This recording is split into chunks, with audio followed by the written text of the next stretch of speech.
इंतहाई अहमकाना किस्म की सोच है। 2 तिहाई से ज्यादा अक्सरियत है, सूबे पे गवर्नर राज नाफिज कर सकते हैं, अंदर से लड़ाइयाँ करवाई जाएंगी। पहला हदफ होगा पीटीआई को गिराने का, वो अली अमीन गंडापुर और उसकी हुकूमत होंगे। ये जो यूट्यूबर्स हैं पहले तो जज्बात बेच रहे थे, लेकिन अब लाशें बेचेंगे। क्या इमरान खान से ज्यादा किसी को पता है? पंजाब को ताना दिया जा रहा है कि पंजाब ने बड़ा नुकसान करवा दिया पीटीआई का, तो सैकड़ों वर्कर्स हैं, वो कहाँ से गायब है? पंजाब से ही गायब है ना। बिस्मिल्लाहिर्रहमानिर्रहीम, अस्सलाम वालेकुम, मैं हूं फ़हीम अहमद। पीटीआई के साथ जो जुल्म और ज्यादती इस्लामाबाद में हुई है वो एक हिस्सा था, अब एक और साजिश का आगाज हो गया है जिसको स्टेप बाय स्टेप मंतकी अंजाम तक पहुंचाया जाएगा। इसी हवाले से बात करनी है। और इस साजिश का जो पहला स्टेप है वो आज हमने सुना होगा खबरों में कि जी गवर्नर राज नाफिज कर दिया जाएगा। ये इंतहाई इंतहाई अहमकाना किस्म की सोच है। पता नहीं हुकूमत को कौन मशवरे दे देता है। आईनी लिहाज से देखा जाए, ये जो गवर्नर राज नाफिज करने का फैसला है, तो जो आर्टिकल है खास तौर पे 232 और 234 जो इस हवाले से बात करते हैं, उनमें वाज़ेह तौर पे लिखा हुआ है कि जब गवर्नर राज नाफिज करना हो तो इमरजेंसी सूरत हाल होनी चाहिए किसी सूबे में, और ये सिचुएशन होनी चाहिए कि वो जो सूबाई हुकूमत है वो हालात को संभाल ना पा रही हो। इसके साथ साथ इसके लिए जो इसका अप्रूवल है उसके लिए सूबाई असम्बली में एक सादा अक्सरियत होना ज़रूरी है, जो वहाँ केपी के असम्बली में पीटीआई की है। तो एक तो ये पॉइंट है। दूसरा पॉइंट ये है कि इसे सेनेट में और कौमी असम्बली में मंजूरी की ज़रूरत होती है। तो खैबर पख्तूनख्वा से तो कोई सेनेट में नुमाइंदे ही नहीं है, तो फिर ये जो फेडरेशन एक्ट की जो नुमाइंदगी अगर पूरी नहीं है, तो आप किस तरह से उस सूबे पे गवर्नर राज नाफिज कर सकते हैं जिसकी ना तो सेनेट में नुमाइंदगी है और 2 तिहाई से ज़्यादा अक्सरियत है सूबे में। ये जो हुकूमत का जो फैसला है, ये मुझे समझ नहीं आती वो क्यों कर रहे हैं। मेरा ख्याल में ये प्रेशराइज़ करने की कोशिश है पीटीआई को। तो ये लेकिन अमली तौर पर मुमकिन नज़र नहीं आता। इसके बाद जो अगला स्टेप होगा वो ये है कि जी पीटीआई को फिर से तक़सीम किया जाए। यानी ये फैसल वाडा ने आपने सुन ही लिया होगा कि इंटरव्यू में कि पीटीआई या पीटीआई पाकिस्तान के नाम से कोई पार्टी बनाने की कोशिश होगी। तो ये पिछली बार तो आपने आईपीपी बना के देख ली, पीटीआई नज़रियाती बना के देख ली, और पता नहीं कितने फैक्शंस बना के देख लिए। जब अवाम की सपोर्ट इस मकबूल सियासी जमात की तरफ है, तो आप किस तरह से जमात खड़ी कर लेंगे? मुझे यकीन है कि इसमें भी आपको नाकामी होगी। लेकिन ये जो सब आप कर रहे हैं, क्या आपने सोचा कि किस तरह से नफ़रतें मोल ले रहे हैं? ये जो पीटीआई को तबाह करने की कोशिश कर रहे हैं, कभी आपने सोचा कि ये जो सियासी जमातें होती हैं, असासा होती हैं किसी भी कौम का, और ख़ास तौर पे ये जो पीटीआई है, इसकी जो नुमाइंदगी है वो पंजाब से लेके बलूचिस्तान, केपी के, कश्मीर, सिंध हर जगह है।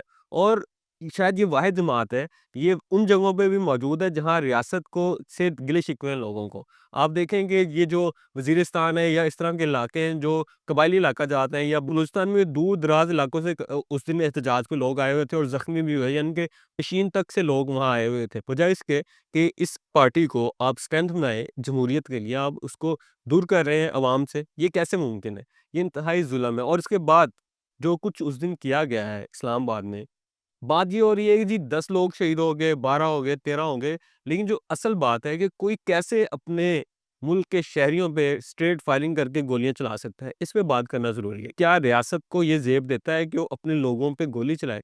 कभी नहीं ज़ेब देता। ये इंतहाई ज़ुल्म है, ज़्यादती है, जो हमेशा याद रखी जाएगी पाकिस्तान की सियासी तारीख में। इसके बाद मैं बात करने जा रहा हूँ ना, 2 हवाले से बहुत अहम है, ख़ास तौर पे पीटीआई के लिए। इन्हें ज़रा गौर से समझिएगा। ये जो अगला स्टेप है ना, ये बहुत इम्पोर्टेंट है पीटीआई के लिए। उसकी वजह ये है कि ये ऐसा नहीं होगा कि वफ़ादारियाँ खरीदी जाएँगी, पीटीआई को अंदर से तोड़ा जाएगा। उसको जो पहला हदफ होगा ना, उसका पहला हदफ होगा अली अमीन और केपीके की गवर्नमेंट। आप देखेंगे कि ज़्यादा से ज़्यादा उसके खिलाफ बातें होना शुरू होंगी। आप उसके खिलाफ तनकीद की जाने लगेगी, क्योंकि ऐसा सेटअप क्रिएट किया जाएगा, कोई तरीका निकाला जाएगा जिसके ज़रिए अंदर से लड़ाइयाँ करवाई जाएँगी। आप आज आपने देखा कि इस्तीफ़े भी आए हैं, और उसकी एक वजह बुशरा बीबी के गुस्से को तो करार दिया गया। उन्होंने कुछ काशिफ़ उबासी सीनियर जर्नलिस्ट हैं, उन्होंने खबर दी है कि उन्होंने बड़े नाज़ेबा अल्फ़ाज़, जिसमें बेगैरत तक के अल्फ़ाज़ थे, वो इस्तेमाल किए मीटिंग में। काशिफ़ उबासी एक ऐसे जर्नलिस्ट हैं जिन्होंने जो क्रेडिबल जाने जाते हैं दोनों हलकों में। अगर उनकी खबर है तो कोई ना कोई उसमें दम होगा। तो एक तो बुशरा बीबी को मैंने पहले भी कहा है कि एहतियात करनी चाहिए सियासी हवाले से, सियासी क़यादत से बात करने के लिए।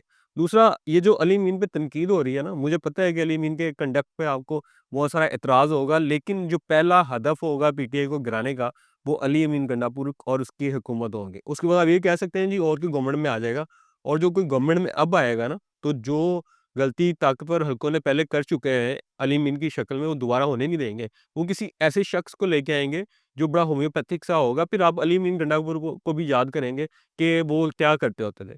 تو یہ اس چیز کو فوکس کرنا بہت ضروری ہے۔ دوسری اہم بات جو میں کرنا چاہ رہا ہوں وہ پی ٹی آئی کے ورکرز سے یہ ہے کہ دیکھیں جتنا نقصان پی ٹی آئی کو اور ان کے جو کاز ہے اس کو یہ ڈالری یوٹیوبرز نے پہنچایا ہے نا، وہ کسی نے نہیں پہنچایا۔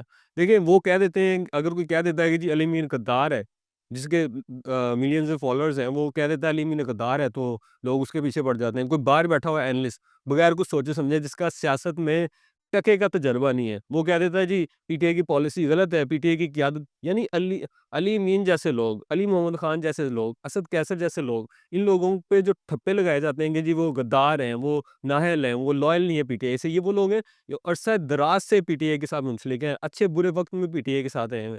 ان پہ اگر ٹھپا لگ جاتا ہے کسی یوٹیوبر کی جانب سے یا کسی باہر بیٹھے ہوئے اینالسٹ کی جانب سے، تو پی ٹی آئی کے جو ورکرز ہیں پی ٹی آئی کے، وہ ان کے خلاف ہو جاتے ہیں اور انہیں غدار سمجھنا شروع ہو جاتے ہیں۔ لیکن اصل حقیقت یہ ہے کہ یہ لوگ پی ٹی آئی کا چہرہ ہے، اور یہ ایسا ہو نہیں سکتا کہ انہوں نے غداری کی ہو۔ انہوں نے غداری کرنی ہوتی تو 9 مئی کے بعد کرتے ہیں نا، وہ چھوڑ جاتے ہیں۔ تو اس حوالے سے بڑی احتیاط کرنے کی ضرورت ہے۔ یہ جو یوٹیوبرز ہیں پہلے تو جذبات پہ بیچ رہے تھے، لیکن اب لاشیں بیچیں گے۔ تو اس حوالے سے اندازہ آپ کو لگانا چاہیے کہ مجھے پتہ ہے کہ بہت سارے یوٹیوبرز آپ کے فیورٹ ہوں گے، آپ کی آواز پہنچاتے ہوں گے، لیکن کچھ ایسے بھی ہیں جو صرف جذبات سے کھیلتے ہیں۔ دیکھیں ان کا کام صرف یہ ہے کہ اپنے الفاظ کے ذریعے آپ کے جذبات کو جگانا اور آپ کو اپنا ویور بنانا، اور اس کے بعد آپ کے جو جذبات سے منسلک چیزیں ہیں وہ بیان کر کے ڈالرز کمانا۔ لیکن پی ٹی آئی کے جو ورکرز ہیں ان کا جو سیاست ہے وہ اس سے بڑی الگ ہے۔ سیاست کے فیصلے اس طرح نہیں ہوتے کہ جاؤ مار دو اور ختم کر دو، سیاست کے فیصلے درمیانی رستے سے نکلتے ہیں۔ مثلا یہ کہا جا رہا ہے کہ عمران خان صاحب ایگری تھے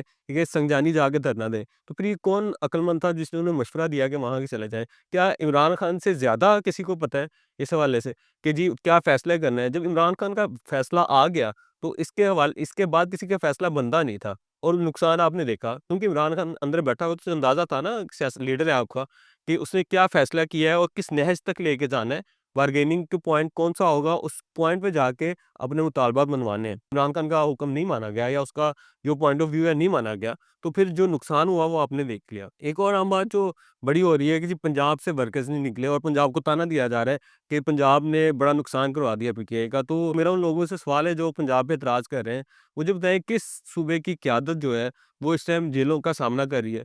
پنجاب میں محمود الرشید صاحب ہوں، اعجاز چودھری صاحب ہوں، یاسمین راشد صاحبہ ہوں، عمر چیمہ صاحب ہوں، اس کے علاوہ حسان نیازی ہوں جو عمران خان کے بھانجے ہیں، حیدر مجید، اور سینکڑوں ورکرز ہیں، وہ کہاں سے غائب ہیں؟ پنجاب سے ہی غائب ہے نا۔ میں یہ کوئی صوبائیت نہیں پلا رہا، لیکن صرف پوائنٹ آف ویو کلیئر کر رہا ہوں۔ اور اس کے بعد جو پنجاب کے ورکرز کے ساتھ ان چند دنوں میں ہوا ہے، یہ تو سامنے آئیں گے تو آپ کو اندازہ ہوگا کہ کس حد تک ظلم کیا گیا ہے لوگوں کو۔ یہ بھی سمجھیں کہ اس کی جو بنیادی وجہ تھی وہ یہ تھی کہ یہاں نون لیگ کی گورنمنٹ ہے۔ اب اگر آپ علی مین کے پیچھے پڑھ کے، خیبر پختونخوا کی گورنمنٹ کے پیچھے پڑھ کے، ان کے لوگوں کے پیچھے پڑھ کے وہ گورنمنٹ گرائیں گے، تو وہاں بھی آپ کے ساتھ یہی حال ہوگا، وہاں بھی کوئی نہ کوئی موقع پرست آئے گا اور حکومت کرے گا۔ تو یہ ان چیزوں کو سمجھنا آپ کے لیے بہت ضروری ہے۔ جذبات میں آگے سیاست نہیں کرتے، یہ بات سمجھنے والی ہے کہ جو سیاسی فیصلے ہوتے ہیں وہ ہوش و حواس میں ہوتے ہیں، نہ کہ کچھ جذبات سے آپ نے قدم اٹھا لیے اور اپنی قیادت کو یرغمال بنا لیا۔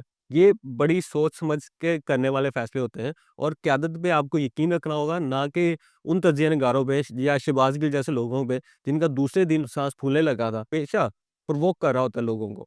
حالانکہ جو حالت تھی وہ آپ نے دیکھی، اور یہ کہیں کہ جی بہت مشکل حالات تھے پاکستان میں، تو عمران خان کے لیے مشکل حالات نہیں ہیں، وہ بھی تو آپ سے زیادہ جیل کاٹی ہے انہوں نے۔ تو یہ جو جذباتی لوگ ہیں نا، ان سے ذرا آپ بچ کے رہیں، یہ صرف جذبات سے کھیلتے ہیں اور اپنے آپ کو پروموٹ کرتے ہیں، اور کچھ نہیں ہے۔ تو یہی کچھ خبریں تھیں جن کے حوالے سے میں نے آج بات کرنی تھی۔ انشاءاللہ اگلی ویڈیو کے ساتھ دوبارہ حاضر ہوں گا۔ اپنا خیال رکھیے گا۔ اللہ حافظ۔